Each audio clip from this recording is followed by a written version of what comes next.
Attention Emmanuel, parce que vous avez face à vous un défenseur des boomers, vous le savez, c'est Jean-Marc Daniel qui est arrivé sur ce plateau. Il faudrait mettre votre micro si vous voulez que nous débattions ensemble. On va parler héritage, Emmanuel, ce matin avec ces deux amendements qui ont été adoptés hier pour pousser les donations, un poussé par Kasbarian, l'autre par Wauquiez, sur les parents, les grands-parents, les arrière-grands-parents. Ça pousse le plafond à 750 000 € par enfant, nous dit Amélie de Montchalin. Vous y voyez une bonne nouvelle ? Rendez l'argent, Jean-Marc Daniel, hein, et les boomers. Non. Il est prof, Jean-Marc, donc rendez l'argent. Bon. Oui, c'est ça. Oui, ça l'a jamais intéressé. Oui, c'est bon. C'est un peu ça le problème aussi de ce prof d'économie qui ne s'intéresse pas à l'argent. Non, moi ce que je trouve fascinant, c'est quand même ce débat sur l'héritage et les donations. C'est quand même un débat qui est ultra passionnel. C'est un débat sur lequel tout le monde a son avis, alors que très peu de monde est concerné. Il faut quand même le rappeler, hein, puisque grosso modo, vous avez à peu près la moitié des ménages qui ne touchent aucun héritage au cours de leur vie, que 80% des Français ne bénéficient jamais d'aucune donation, et que sur les 50% qui touchent un héritage, vous en avez 90% qui paieront rien quasiment dessus. Mais c'est comme ça. C'est épidermique et comme donc, sujet. c'est totalement épidermique. Donc quand Amélie de Montchalin dit on va passer de 200 000 à 750 000, finalement les plafonds, elle sait très bien ce qu'elle fait politiquement, parce que bon, elle est contre. Elle est plutôt contre. Et donc voilà, elle donne le sentiment que la droite, grosso modo, veut faire un énorme cadeau aux riches. Alors qu'en fait, l'argument, c'est juste un argument de bon sens économique. C'est que on est quand même dans un pays où vous héritez en moyenne à 53 ans de gens qui meurent à 83 ans, et que c'est une façon, cette donation, de remettre du sang neuf dans l'économie, soit pour acheter un logement, financer des études, etc. Et là, encore, on a des mesures qui sont apparemment spectaculaires, mais quand vous les regardez dans le détail, c'est extrêmement restrictif. La mesure Wauquiez, c'est uniquement pour les assurances vie.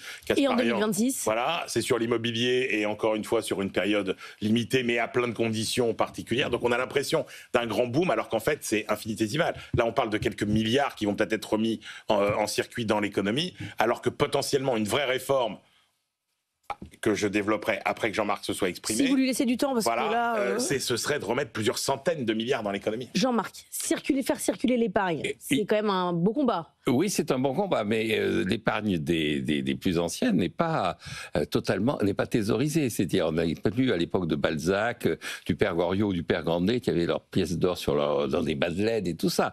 L'argent a été placé. Le véritable enjeu, c'est effectivement, est-ce que en favorisant la remise à disposition d'une partie de cette épargne vers des générations plus jeunes, on aura une utilisation qui sera une utilisation plus porteuse de croissance. Alors, on peut l'espérer, mais ça suppose quand même 3 éléments. Le premier élément, c'est qu'on a une véritable politique d'épargne, et je maintiens, on a favorisé une certaine forme d'épargne par des allègements fiscaux à certains moments donnés. Je parle souvent de la rente Pinay. Je maintiens qu'un des objectifs, ce serait de faire une rente Pinay verte, c'est-à-dire faire en sorte que effectivement l'argent se porte surtout vers les enjeux de moyen et long terme. On peut espérer que, au travers des donations, on favorise ça, mais c'est pas aussi évident qu'on peut le penser. Donc, c'est pas uniquement un problème de génération, c'est aussi un problème de façon dont on présente l'épargne et dont on incite les gens à utiliser leur épargne.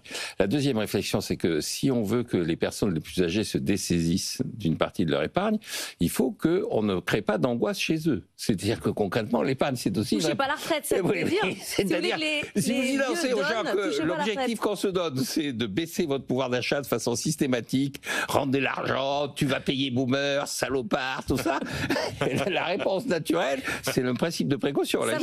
Ça vous braque, Jean-Marc. Oui, exactement. Et donc, le principe de précaution élémentaire qui est à l'origine de l'épargne va fonctionner. C'est-à-dire, les gens vont se crisper sur l'épargne. Et troisième élément, c'est que, effectivement, quand on regarde les sommes qui sont en jeu, les droits de succession sont effectivement concentrés sur une partie très particulière de la population, mais ils ne sont pas totalement négligeables. C'est 0,7% du PIB. Si on regarde les pays comparables, on est celui qui taxe le plus, qui représente, ça fait à peu près 21 milliards. Le pays qui est un peu dans la situation semblable, c'est le Japon, mais c'est 0,5 du PIB. Et il y a des pays comme le Canada où il n'y a pas de droit de succession. Donc je pense qu'il y a une réflexion à avoir sur le fait de savoir si la circulation de l'épargne suppose qu'on supprime certains impôts, qu'on réoriente au travers de certains impôts, ou qu'on ait une réflexion globale sur qui doit hériter concrètement là aussi.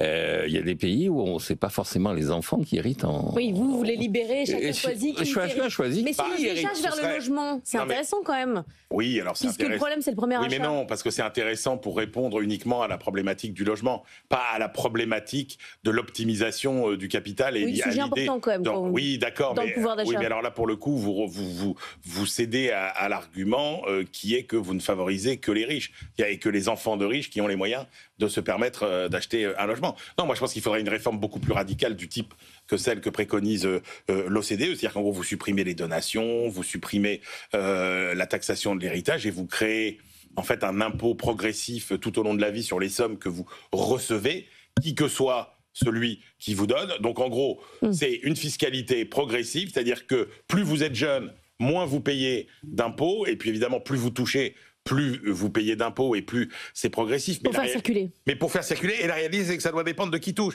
C'est-à-dire que quelle que soit la personne qui vous transmet, que ce soit vos parents en ligne directe, pas en ligne directe... Ah oui, vous changez le... Ah, complètement. Moi, c'est ce qui compte, c'est le destinataire. Voilà, et peut vous transmettre les parents, les grands-parents, les tontons, les tatas, les arrière-grands-parents, etc. En fonction de votre revenu. Exactement. Très bien, je note pour la présidentielle 2027, je fais un livre blanc de toutes les propositions d'Emmanuel pour voir. Ça, c'est révolutionnaire. Élu, très bonne idée.